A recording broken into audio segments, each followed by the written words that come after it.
Mateus capítulo 7, dos versículos 24 a 29, está escrito: todo aquele, pois, que escuta essas minhas palavras e as pratica, assemelhá-lo-ei ao homem prudente, que edificou a sua casa sobre a rocha. Desceu a chuva, correram rios, assopraram ventos e combateram aquela casa e não caiu, porque estava edificada sobre a rocha. E aquele que ouve essas minhas palavras e não as cumpre, compará-lo-ei a um homem insensato, que edificou a sua casa sobre a areia. Desceram as chuvas, correram os rios, assopraram ventos e combateram aquela casa e caiu, e grande foi a sua queda. E aconteceu que, concluindo Jesus esse discurso, a multidão se admirou da sua doutrina, porque os ensinava como tendo autoridade, e não como os escribas. Oremos agora. Senhor, te pedimos que fales conosco por meio da tua santa palavra, que o teu Espírito Santo nos dirija a compreendê-la, Senhor, e aplicá-la em nossas vidas, que o nosso coração, Senhor, esteja aberto para receber essa preciosa semente. Que nós possamos, Senhor, aproveitar a liberdade, o privilégio que temos de adorá-lo livremente, e que possamos nos empenhar cada dia mais, Senhor, para que o seu nome seja glorificado através das nossas vidas, em obedecer a teu mandamento, em obedecer a tua santa palavra. É a nossa oração, fazemos a ti em nome de Jesus. Amém. Agora sim, pode sentar-se, irmãos. Então, Jesus concluiu aqui esse grande sermão. 21 semanas já fazem que nós estávamos no Sermão da Montanha. Agora acabou.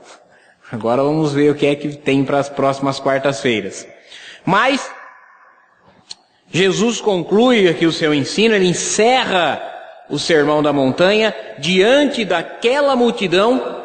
Ele encerra advertindo sobre a necessidade de termos uma verdadeira profissão de fé. Sobre o perigo que há em sermos falsos crentes. Como ele se refere no versículo 15, lobos vestidos de ovelha. Sobre o perigo de termos uma profissão de fé só da boca para fora. Como ele diz lá no versículo 21, nem todo que me diz Senhor, Senhor herdará o reino dos céus. Ele conta-nos ainda essa parábola, a parábola dos 2 alicerces, para nos exemplificar qual é esse perigo real. De tudo que o Senhor nos ensinou, das bem-aventuranças, da oração, do jejum, das esmolas, tudo, toda a doutrina que Jesus nos dá de forma prática, como deve ser a nossa postura em relação a esse ensino. Então ele começa lá no versículo 24, nos dizendo sobre o alicerce que está na rocha. Ele diz: quem ouve essas minhas palavras? Quais palavras? O sermão todo, tudo que ele falou desde lá, do início do capítulo 5. Esse capítulo 5, 6 e 7, todo esse discurso que Jesus faz. Quem ouve essas palavras e as pratica. Então veja, o ensino de Jesus é um ensino prático. Não é apenas uma boa teoria, não é apenas uma boa confissão de fé, é um ensino bom também, mas é um ensino prático, é um ensino que é objetivo, que precisa mudar a nossa vida. Pôr essas coisas em práticas, definitivamente vai mudar a nossa vida. A maneira com que nós enxergamos o mundo, a maneira com que nós enxergamos as coisas espirituais, como nós nos relacionamos nesse tempo presente, porque esse tempo é passageiro, porque nós estamos aqui peregrinando, esperando uma pátria celestial, uma moradia eterna, mas nós estamos aqui, nós viveremos, eu pretendo viver até depois dos 90 anos, então o que eu vou ficar fazendo aqui essa vida toda? eu vou ficar aqui praticando o que Jesus me ensinou. Quem ouve essas minhas palavras, quem ouve o ensino de Jesus e o põe em prática, é como um homem prudente. Irmãos, é uma pessoa que pensa antes de falar. É uma pessoa que pensa antes de agir, planeja, calcula e põe a sua casa sobre a rocha. Muitas vezes, pensando na geografia da Palestina, esse solo firme está muito profundo. Tem que cavar demais para sair da areia superficial. Então isso nos fala de fundamentos, de raízes. Criarmos raízes, estarmos arraigados, comprometidos com a palavra de Jesus. É ter profundidade no nosso relacionamento com Ele. Alicerce na rocha é isso. Fala da profundidade de como nós devemos nos relacionar com o ensino de Jesus. Casa aqui, a casa que é edificada é a nossa vida espiritual. A nossa vida espiritual traz reflexos na nossa vida como um todo. Já foi dito isso. Jesus já nos mostrou isso no sermão. Ele não está preocupado apenas com o aspecto religioso da nossa vida. Não é apenas o que nós fazemos num culto na igreja. Não é apenas a escola bíblica no domingo de manhã. Mas tudo que nós fazemos na nossa vida. De segunda a segunda. Como nós trabalhamos. Como tratamos nossos filhos, nossas esposas. Como nos reportamos aos nossos pais. Como lidamos com os subordinados. Como nós lidamos com a liderança que está sobre nós. Como nós nos relacionamos na sociedade, como cidadãos. Tudo isso é do interesse de Jesus. E é sobre tudo isso que Jesus está nos ensinando. Por isso, edificar a nossa vida espiritual sobre as palavras de Jesus vai determinar tudo mais que acontece. Como acontece a nossa vida, os nossos relacionamentos, as nossas amizades, etc, etc. E eu poderia ficar falando aqui de todos os aspectos de maneira exaustiva, mas não importa. O que importa é, tudo na minha vida é do interesse de Jesus. Tudo na minha vida é do interesse de Deus. Quando Deus nos salva, Ele nos salva completamente. Salva-nos por completo. E a rocha onde essa casa, essa vida espiritual tem que estar bem fundada, é o próprio Cristo. Ele é a rocha, Ele é a pedra angular. Para nós que cremos, é uma rocha, uma pedra angular, uma pedra fundamental. Mas para aqueles que tropeçam, é uma rocha de escândalo. Jesus faz com que o homem ímpio, o hipócrita, o falso religioso, o lobo vestido de ovelha, tropece, escandalize-se, como foram os fariseus. Mas o simples, o humilde de coração, esse ele faz com que resplandeça. A casa que foi edificada sobre a rocha é uma vida vivida na palavra de Jesus. É uma vida vivida em obediência a essa palavra. Uma palavra que é muito prática. Tudo que Jesus falou nesse Sermão da Montanha é muito prático. Tudo que nós temos que fazer no nosso dia a dia. Versículo 25. Caiu a chuva. Ser um discípulo de Jesus não nos garante a ausência de lutas. Infelizmente, o que muitas pessoas pensam, e eu sei, elas pensam por ignorância, é que se eu creio em Deus, se eu creio em Jesus, eu não posso sofrer, porque eu estou do lado mais forte, né? Eu estou do lado do Deus Todo-Poderoso. Então, esse Deus Todo-Poderoso vai ser o meu super-herói, que vai me salvar de todos os meus prejuízos. E nós sabemos que não é assim. Ser discípulo de Jesus não nos garante ausência de conflitos, ausência de lutas, ausência de problemas. Ao contrário, as tempestades da vida, as chuvas, os ventos, os rios, combatem a nossa casa. Tiago escreve no capítulo 1 da sua carta, ele já estreia a carta dele dizendo isso. Sejam felizes por passarem por diversas provações. Sejam felizes por passar por diversas provações. Paulo, escrevendo a Timóteo, ele diz: porque é importante que aqueles que procuram viver uma vida que agrada a Jesus sofram perseguições. É óbvio, irmãos. A vida que agrada a Jesus desagrada ao mundo. O amigo de Deus é inimigo do mundo. Em João, capítulo 15, que nós ouvimos domingo passado, logo depois de contar a parábola da videira, Jesus segue dizendo ali para os discípulos: se o mundo vos odeia, odiou primeiro a mim. Se o mundo vos odeia, é porque vocês não são do mundo. Se vocês fossem do mundo, o mundo amaria vocês. Então, ser discípulo de Cristo é estar disposto a seguir a Jesus. Seguir a Jesus significa segui-lo na humildade da manjedoura. Seguir Jesus significa segui-lo na angústia do Getsêmani. Seguir a Jesus significa segui-lo no sofrimento da cruz.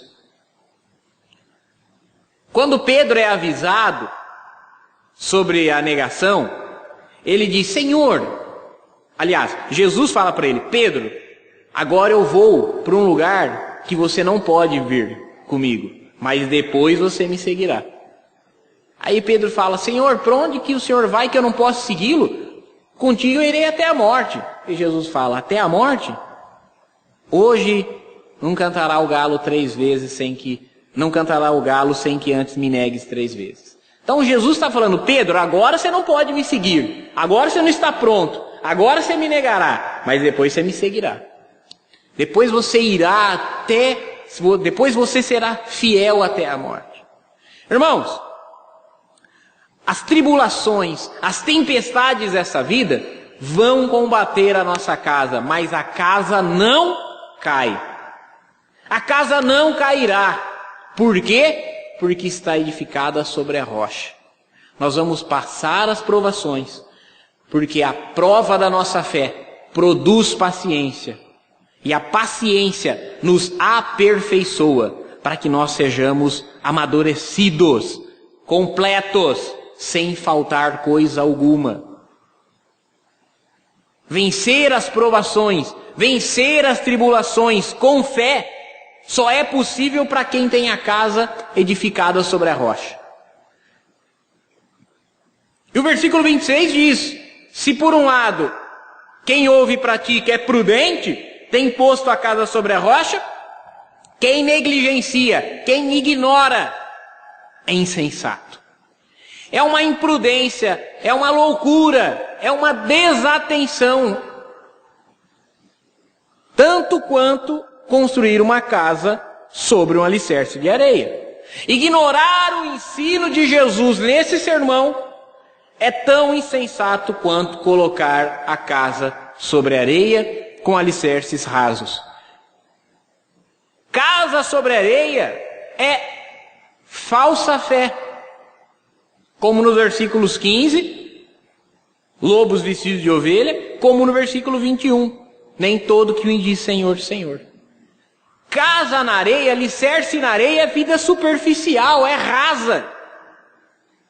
Irmãos, existem milhares de religiosos. Aqui na Vera existem milhares de pessoas religiosas. Mas a religião é só a superfície. A religião é só a superfície. Quando Jesus conta-nos a parábola do semeador, ele diz: uma parte caiu à beira do caminho. Foi pisada pelos homens, veio as aves dos céus e a comeram. Esses são os que ouvem e ignoram a palavra. Vem Satanás e arrebata a mensagem dos seus corações. São pessoas que eu e você já falamos de Jesus, mas a pessoa, ela acha que esse negócio de religião é chato, que é baboseira, etc, blá blá blá. São pessoas que Satanás, como Paulo diz, tem cegado o entendimento deles para que eles não creiam no Evangelho. A segunda parte da semente, é essa que eu quero me deter aqui agora, cai entre os pedregais. E porque não tem terra funda, cresce rápido. Porém, pelo mesmo motivo que ela cresce rápido, por não ter terra funda, ela também seca logo que o sol sai. Queima a planta e ela morre. Jesus falou que esses são aquelas pessoas religiosas que recebem a palavra com bom ânimo, mas não têm raiz em si mesmo, não têm profundidade, antes são temporais, são momentâneas. E quando vem a perseguição, quando vem a tribulação, por causa do testemunho, ou seja, quando a chuva cai, quando os ventos sopram, quando os rios correm e combatem aquela vida, cai, e a sua ruína é grande. Esse é o perigo, essa é a advertência de Jesus, que ouvindo a sua palavra, nós ponhamos ela em prática. Primeiramente é preciso ouvir, isso é importante, né? Jesus faz esse discurso, se nós fôssemos ler esses 3 capítulos, não tomaria 15 minutos do nosso tempo. Nós ficamos aqui versículo a versículo ao longo de 21 semanas. Mas é um ensino que nós precisamos compreendê-lo. A gente não pode, irmãos, não pode viver uma vida superficial. Nós temos que ter profundidade. Nós temos que ir garimpar ouro na palavra. Qual é a chance de eu andando na rua tropeçar numa pepita de ouro? Nenhuma. Que elas não estão na superfície. Pepitas de ouro não estão na superfície. Para eu achá-las, eu preciso cavar fundo. A palavra de Deus é assim. A fé genuína não está na superfície. A fé verdadeira, a fé genuína, está numa vida fundada na palavra de Deus. E o motivo porque uma vida fundada, alicerçada, profunda nas palavras de Jesus, nos garante uma fé inabalável para vencermos as tempestades, as provações, as tribulações, é porque o ensino de Jesus tem autoridade. Versículos 28 e 29. Diz assim: aconteceu que, concluindo Jesus esse discurso, a multidão admirou-se da sua doutrina. Lembra que eu falei lá no começo e repeti várias vezes? Jesus está pregando esse sermão para os seus discípulos, diante de uma multidão. O que é que diferencia o discípulo da multidão? É que o discípulo está perto de Jesus. E, subindo no monte, chamou para si os seus discípulos e ensinava-lhes diante da multidão. Então, irmãos, esse ensino de Jesus surpreendeu, impactou aquela multidão de ouvintes. Além dos seus discípulos, aqueles que o estão seguindo, que está perto deles, também a multidão é impactada, percebe a grandeza do ensino de Jesus. Irmãos, nós estamos aqui buscando a Jesus, congregando, estudando a palavra de Deus, prestando culto espiritual a Deus. Porém, se nós o fizermos com autoridade, nós vamos impactar a nossa comunidade, nós vamos impactar a nossa cidade, nós vamos impactar o país em que nós vivemos. Jesus, o alvo de Jesus são os seus discípulos, que eles aprendam, que eles obedeçam, que eles ouçam. Porém, toda a multidão está atenta ao que Jesus está falando, todos estavam prestando atenção, e eles se admiram, porque Jesus ensina, versículo 29, como tendo autoridade e não como os escribas. A autoridade do ensino de Jesus está em 2 coisas. Primeiramente, é o ensino prático. Jesus está falando de algo que ele mesmo faz. Jesus está falando de algo que ele vive, de algo que ele conhece na prática, não de algo que ele ouviu falar. O evangelho não é informação religiosa. Eu não estou aqui informando vocês de algo. O evangelho é o poder de Deus para a salvação de todo aquele que crê. Esse é o segundo ponto. O primeiro é que é prático, é que Jesus viveu aquilo que ele estava ensinando os discípulos a viverem também. O segundo, que é poderoso. As palavras de Jesus são poderosas. A palavra de Jesus ressuscita mortos, cura enfermos, faz coisas impossíveis. trouxe esse mundo à existência. A palavra de Jesus chama pecadores, muda os seus corações. Nós podemos ouvir a palavra de Jesus e ela vai transformar-nos. Não é a palavra do pastor, não é a palavra do pastor Tiago ou de qualquer outro que seja. Mas se nós nos aplicarmos a pregarmos o Evangelho e a falarmos exclusivamente das palavras de Jesus, é a palavra dele que tem poder. Ele está comprometido com a sua palavra. Ele fará. A palavra dele não é uma palavra vazia, sem propósito. Ela é como a chuva que muitas vezes rega a terra e produz e frutifica. Que nós possamos nos aplicar cada dia mais, irmãos. Que vocês possam, junto comigo, se aplicarem, conhecer a preciosa palavra de Jesus. A conhecer o seu ensino, a sua doutrina. E que nós possamos praticar, nos empenhar em viver ela, uns e os outros, servindo-nos uns aos outros. E que o Senhor possa nos estar firmando para que nós possamos enfrentar todas as lutas, todas as tribulações, porque um dia elas virão. E quando elas vierem, nós não seremos abalados, nós não cairemos, permaneceremos em pé, porque a sua palavra é poderosa sobre nós. Amém? Se coloque em pé para nós orarmos e agradecermos ao Senhor. O Tiago esteve nos visitando. Seja muito bem-vindo, viu, Tiago? Venha mais vezes. É uma alegria tê-lo aqui conosco. Espero que o Senhor também possa ter falado ao seu coração, como falou conosco. E venha mais vezes, às quartas, aos domingos. Vai ser uma alegria recebê-lo. Bom? Feche seus olhos, curva a sua cabeça. Vamos agradecer o Senhor e pedir a sua bênção. Pai, oramos a Ti. Te pedimos que a Tua palavra esteja escondida nos nossos corações. Senhor, Ele é um tesouro precioso demais para estarmos desapercebidos com ela. Que nós possamos cuidar, ó Deus, dessa palavra. Guardá-la, Senhor, para não pecar contra Ti. Deus, que ela possa ser uma preciosa semente em nossas vidas. Produza fruto.